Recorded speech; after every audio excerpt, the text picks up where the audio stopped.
and welcome to Marriage Matters with PB&J. We are the P in PB&J, Jeff and Latalia Posey. What's up, baby? What's up, baby? How you doing? I'm good. How are you? I'm doing wonderful. Are you excited about this? I'm excited about it. I'm excited. You know, we love marriages, and it's a great opportunity to help marriages so into some lives. So I'm excited. Let's do it. So again, we're the P's. We want to introduce you to the B in PB&J, the Blacks. Introduce yourselves, friends. I'm MeKael Black, and this is my husband, Dorian. And we've been married 20 years. 20 years. We have two kids, a boy and a girl. College sweethearts. Another pair of college sweehearts. Yes. Yep. All right. So the P, the B, and the J. All right, J's, introduce yourselves. Hi, my name is Johnson. This is my wife, Angela. This month, the 20th this month, it makes 28 years, and we have 4 children. Miss J? We have 4 children, 3 boys and 1 wonderful girl. So we have 2 young adults right now and 2 teenage boys who are still in the house. So we are rocking and rolling all the time. Oh, that's true. Very true. We get it. We know a little bit about that. We have 5, and we share the whole 1 girl thing. We have 4 boys and a girl, and she keeps us going. Ours is the caboose. she keeps us going, keeps us rolling. She keeps marriage. She keeps us finding ways to keep it spicy, wouldn't you say? She does. She keeps us young. Yes, and on our toes. Well, we're excited about this, guys. We're excited to talk all things marriage. This podcast is going to be every single topic that you can think of. Nothing is off limits because nothing should be off limits. That's You right. guys agree? If it's for us. People have a tendency to shy away from talking about tough things or certain subjects, but you won't find that here. I think we're going to dig in, ready to dig a little bit. Wow. Uncensored. Tell it. Unfiltered. Tell it. All the things, because that's what produces a godly marriage. Right. God created marriage. He created all those things. He created us for each other. Sometimes we may not feel like it because it's just like, wait, like you're the total opposite of me. But then you realize, like, oh, that's what he intended. Because you make me better. You know? Right. I want to know from you guys. We love marriage because I know I can say without a doubt, this guy makes me better. Mm-hmm. Like, we are so opposite. I don't know if you can get any more opposite than we are. It's there. But it helps me. At first, I remember thinking, like, okay, you need to kind of come on over here and start acting this way. Yeah. But then it was like, then it's going to be 2 folks acting wrong. So let me go on over here and like this. How about you guys? Have you guys noticed that? I completely noticed that. We are totally opposite. He is a planner. I'm not. He's financially savvy. I'm all right. You know what I'm saying? You know, but you know, we're totally different. But it's good though. It's good that we're different because where I'm weak, he's stronger, and we can. And where he's weak, I'm a little stronger in that area. Right. So we're able to build each other up at the same time and be good partners. Yeah, I'm a little bit more, how can I say, rah-rah. Yes. And she kind of calm and sweet and just make me look at things in a different perspective. Mm-hmm. But yeah, she basically, it's like a puzzle. Yeah. You know, God just put it together perfectly. That's good. That's good. All right. How about that puzzle for you guys? How do you feel? Are you guys similar or are you more opposite than you are similar? Take this I one. would definitely say more. We have some similarities and we do our best to kind of build on those. But we definitely do have some differences. And the one thing that makes me smile about the differences, because with my husband being a pastor, he's pretty much been in ministry ever since I've known him. Of course, I was thinking of all the ways that I'm different from him, but I also was thinking, oh my gosh, I've got to be somebody different for him. But this man loves me for who I am.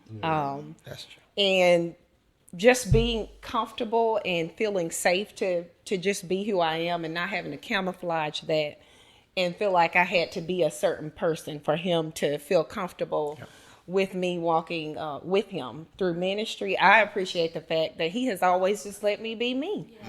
You know, he's let me be the first lady who sits on the last row. He's let me be not so involved in as many things as other people expect me to be, but he's allowed me to just kind of use the natural gifts that I have and be comfortable with that. So I appreciate in this relationship how we've seen each other's differences And we don't have to hide Right. them. We don't have to feel like, oh my gosh, I've got to become a whole different person to make this thing work. Like the Bible says, we've been naked, meaning all of our flaws have been exposed after almost 28 years, and we are still comfortable with our nakedness. Should I say that? Y'all know what I mean. Whether it's spiritual, figurative, or literal, I mean, it is what it is. Right. Yeah. So that's what I appreciate about the differences, So. Okay. Well, I don't know what you say after that. Once you stripped it down, there was nothing else left but to put clothes back on it. So, hold on. You got my brother discombobulated. I think I got nervous. That nakedness. Yeah. He's stuck. Yeah. I'm slowly getting dressed. So, we are different. And just like Angela said, we're different, but yet we're similar in so many ways. And we've watched over the years, some things that we were different in on the front end change. And I'm like, when did you start becoming like this? Right. And as time went on. So one example was she was very, very cold natured. Yeah. And now I'm like, hey, you got a warmer? I need a warmer over here too. So we just got to get warm together. We're not doing that. So it's just been very interesting to watch how things have just changed and go back to what Jeff said, back to perspective. And Dorian, just you just get a change of perspective to the point that you literally start taking on similar characteristics. Yeah. So that's been very exciting. It's almost like I'm sorry, I'm going to cut you off. But it's almost like becoming one. Right. Yes. Literally, that's just it. Yeah. Like the two shall become one. Yeah. Like you see the process. You're two distinctive people. You always will be, but all that starts to mesh after a while. Yeah. It's just like you know what, this is us. Yes. Right. Like, literally, this is us. Yeah. And I think that's the key in the glue. That is a key. And MeKael said something earlier when she said that we make each other better, we make each other stronger, and it is. I just keep thinking we are different, but. It was some struggles there because of our difference. Right. But over the years, because of our difference, we are better. Yeah. I mean, right. I see things differently. I know you see, hopefully, you see things differently. So I think God got a sense of humor up there, too. Oh, Yeah. most definitely. Definitely. Absolutely. I love that. But now we see so many couples get married and then when they see that struggle, just because the differences are at the first sign of struggle, it's just like that. Like, you know what? Yeah. Wow, like this doesn't serve me. Or this isn't what I signed up for and all that. We're 24 years, you guys 20, 28 almost. Yeah. Like, what is the key to that? Like longevity. What do you guys feel like made you just hold on like through all that? Well, before you answered a second ago, you and I were actually thinking the same thing when we were talking about the differences and the oneness, becoming one in Christ, the two coming together. And I think part of our glue has been areas where we do think differently. We work through those differences enough until we find the common ground that suits us. Like as a couple, and sometimes it may be a little bit more of Robert and a little bit of Angela, and then it may be the exact opposite. Yeah. But it's going through that working stage of the relationship that sometimes it just appears to be a little bit too much work for some people. And then if you make that struggle about trying to convince the other person to become you or to think like you instead of just kind of submitting to the process and accepting, hey, this is the way I've done it for 23 years. Well, this is the way we did it in our house for 25 years. And seeing how those two can work together. Because like Jeff said, God has a design. Right. He has a reason. He has a purpose for putting you two together. And it's going to involve both of you kind of giving and taking a little bit of who you are, your way of doing things, and submitting to that process of becoming one, and not just throwing in the towel on that working phase, because every relationship is going to cycle through that phase where it looks like we are disagreeing on everything. But submit to that challenge, work it through, talk it out, and continue to become that one Good unit. stuff. You know. That's awesome. Yeah. The go ahead, Dorian. No, I was saying that's good. That was very eloquently. Yeah. but going with what Tally was saying, like what has kept us together. I mean, obviously God. Yeah. You know, putting Right. God first. So that's the glue to this, and just being matched up with. And I truly believe that MeKael is the one that God set aside for me. Mm-hmm. You know, Right. it's like obviously we didn't start, as Christians getting together. We didn't do everything like Christian, like All right. Right. Help somebody. Help somebody. yeah. Come on now. But God does. God orders our steps, and Right. I truly believe I did pray, and God showed me MeKael, and I truly believe she's the one for me. But it's God, and then being committed. Yeah. Yes. Like when you get into something, a lot of people just not committed to it. It's not everything been all peaches and cream, Right. But we're committed. Right. And one word I keep hearing is woven.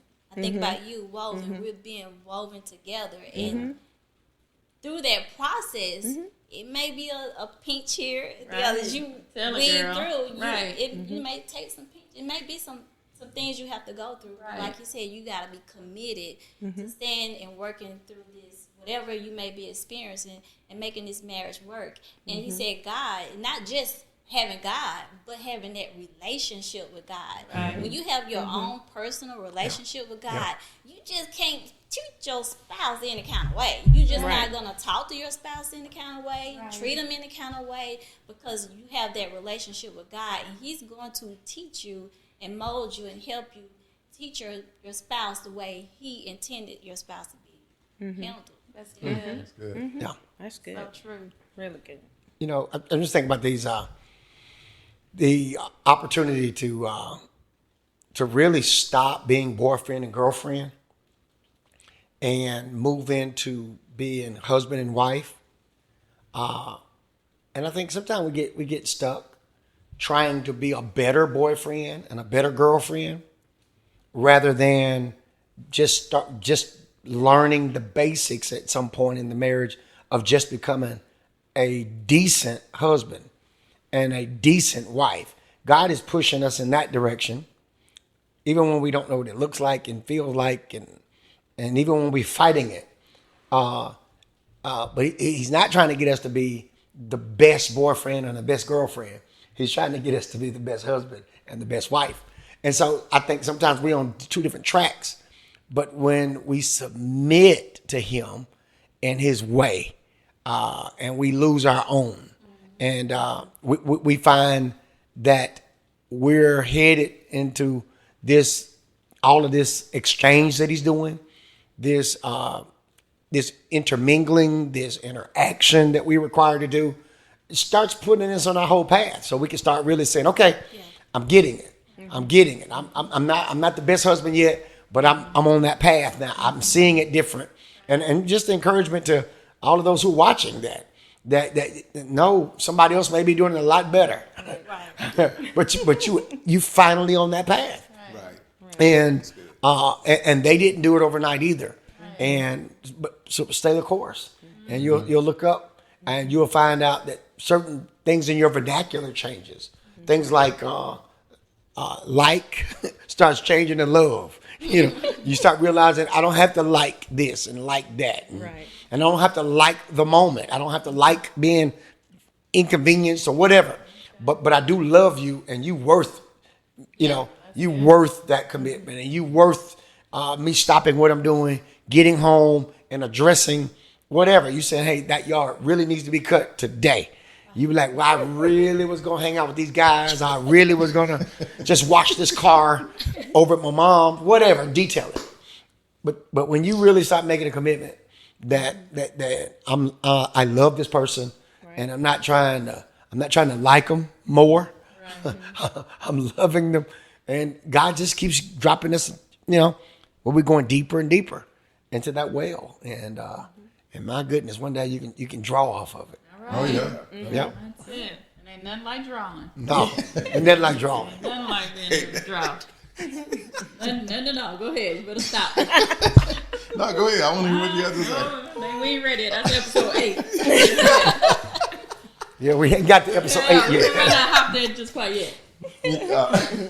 Well, one thing that Latalia and I love about marriage that, of course we need God. God first, foremost. Yeah. Right? But marriage is fun. Sometimes I speak to some people, they talk about, I'm married and this and that, but I think about the friends that I know, the Blacks, the Johnson. Right. We have fun. Yeah. That's Marriage true. is fun. Right. We That's love true. being with each other. Yeah. This is my best friend, and our desire is to show people and to that marriage can be awesome. Absolutely. Yeah. Definitely. And it can change. I think about something you said, Dorian. You alluded to the fact that you guys may not have started off, on the Christian side of things and doing everything right. But God redeems stuff like that. Yes, Like you He hear does. so many people like, well, we didn't start off right and this and that. When you commit to that person, He can redeem that. He is for you. He is right there cheering it on. Like He orchestrated marriage. You may not have, done everything just right in the beginning, but now you have Him. You have Him backing you, and if you have that, that's all you That's all need. right. Like you said, the relationship with Him, not just to say, well, I trust God and this and that, but when you have a genuine relationship with Him, when you can hear Him and hear His voice, I feel like I know He desires more than anything to lead and guide you into all truth, including in your marriage. Right. There are things He'll tell me about Jeff. It's just like, I never thought about that. Like telling him that. Or I never thought he may need this, and vice versa. He can say stuff to me, and I'm like, that hit just right. Like, I needed to hear that. Because he's in tune with the Lord. He's in tune with the Spirit, and the Lord will tell him something, and that'll do it. So that's my encouragement. Like, hop in there. Know that God is on your side. Ask Him to help you. I would not dare try to do this on my own. I love you, and you great, but I couldn't do it on my own. I can't do this on my own. So there's no way I can do this on my own. Right. That's true.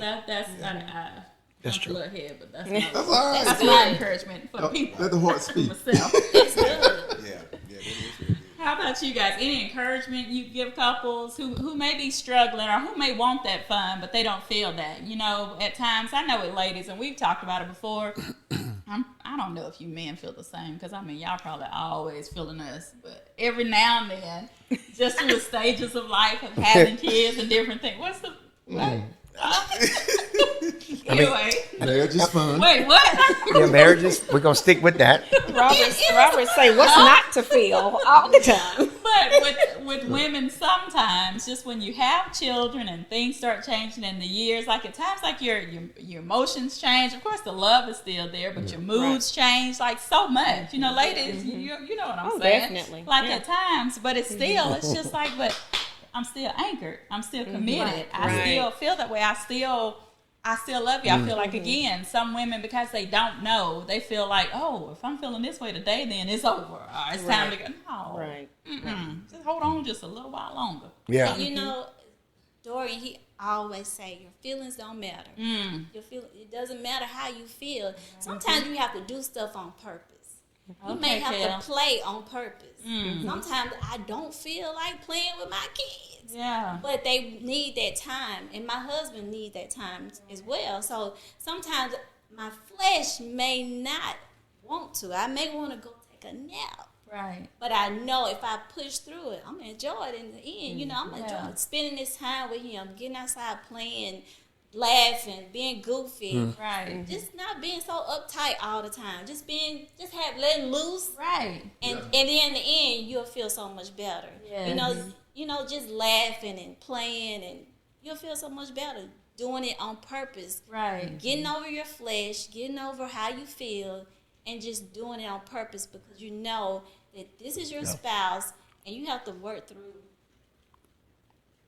things that you may not want to work through sometimes, Because it's worth it. I think It's somebody worth heard it. that earlier. Like, it's worth fighting for your family. Yes. Like the song, it's worth fighting for. Yes. And that's when I think if that like has turned into love. because the like is fleeting. It depends on circumstances, what's going on, what feels good, but the love comes from from the commitment on the inside. And love says, hey, you may have to be we talked about this, I think, as we were trying to get things going with the podcast. Sometimes you may have to just be a happy camper with your spouse. You may not be happy, excited, on board about everything. My husband is a sports enthusiast. I pretty much like a sport if there's somebody last name Johnson in it. Right. And so sometimes at sporting events, I have to be the happy camper. And I'll go and I may talk to my neighbor about something that's non-sports related the whole time I'm there. Yes. And by the end of that event, I will be happy, but I'm going along just as a happy camper because I know that it'll make my spouse happy if I go outside or if I go to the event or I do an activity that he enjoys more than I do because I'm committed to this thing and I don't want you to have any other play partner. Come on. You hear that? All right. You know, there's a certain type of play that's only designed for me. That's so right. there are some things I can remember us when we were in the baby having phase where my husband was being a little persuasive. So that means we're out of the baby phase. Yes. And something you need to tell us? Period. Point blank. All right. No. But I can remember those conversations, and eventually I just was thinking, who else is going to give this man a baby other than me? So, hey, I'm on board. Let's get this thing going and see what we can do. So, hey, we did it. We hit the jackpot at least 4 times. Huh?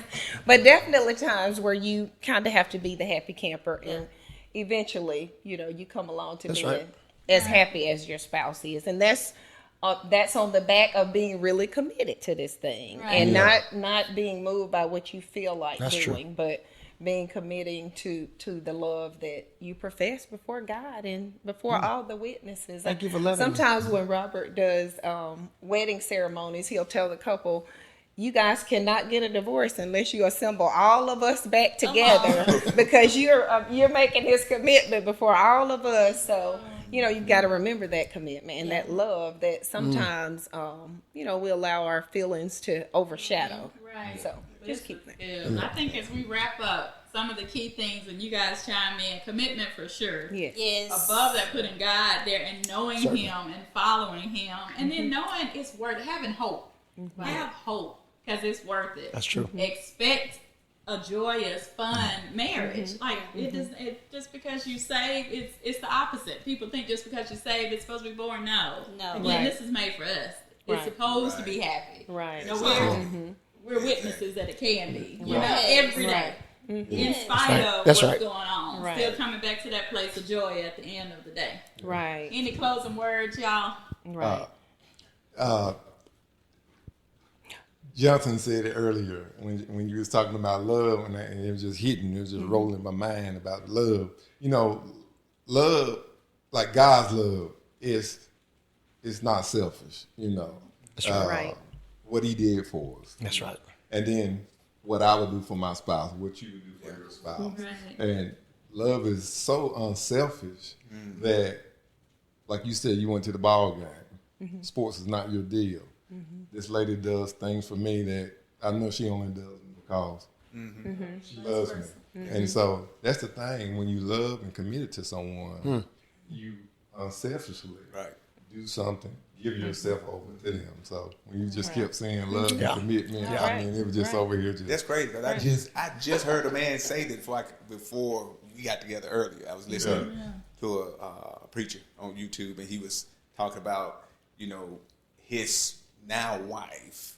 Like he didn't know God, and he didn't really understand love until he, you know, got a relationship with God. And he was just saying, how can you love someone truly without understanding the love of God? Because it is unselfish. And you know, if you understand how God loves you, and you know we're filled with His love because we have His Spirit now, then you can love someone else because it's not, like you said, it's not selfish. Love is unselfish, and love is going to go the extra mile. Love is going to be committed. You know, love you're going to do some things. Patient, long suffering.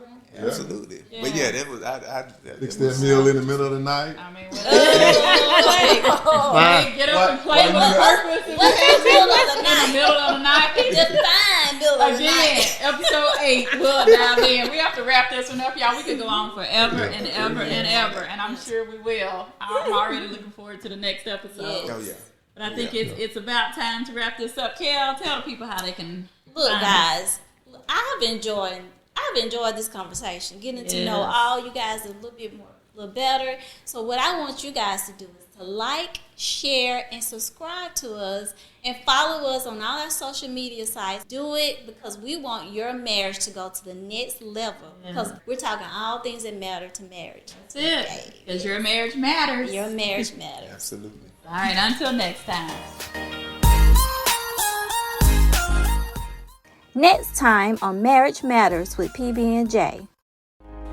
I think as far as the financial infidelity, I first tell them that deceit and deception are deceit and deception. Like, period. You know, no matter what it Yeah. applies to, it's still the same. So I'm just saying, if you're hiding stuff and all that, it's all the same. So you got to stop. You definitely have to stop.